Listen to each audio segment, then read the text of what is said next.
Thank you, Ryan. Weather, it's something that prepares us for the day, as Ryan just did for us. It helps us decide what to wear, how to plan for events, and when to stay indoors if need be.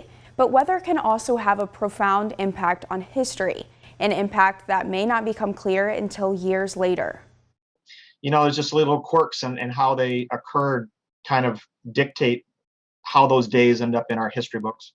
An example that Todd Shea is talking about is D-Day in 1944. Just hours before the planned storming of Normandy Beach on June 4th, a storm was approaching, resulting in a last-minute delay.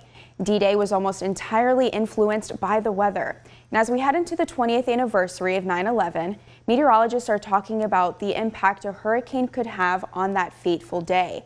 I sat down with KIMT Storm Team 3 meteorologist Ryan Knopp, who remembers learning about the tragedy in school, but now views the infamous day with a meteorologist's perspective.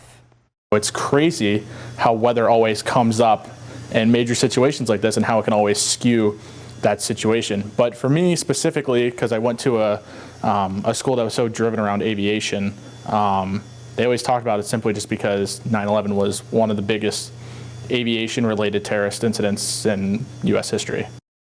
On September 11th, 2001, as terrorist attacks were unfolding in the U.S., Hurricane Erin was 500 miles southeast of New York City. So if you take a look here at this picture behind me from the Weather Channel, you can see the smoke coming from the Twin Towers up in the top left-hand corner. That was just about 2 hours after the first plane hit.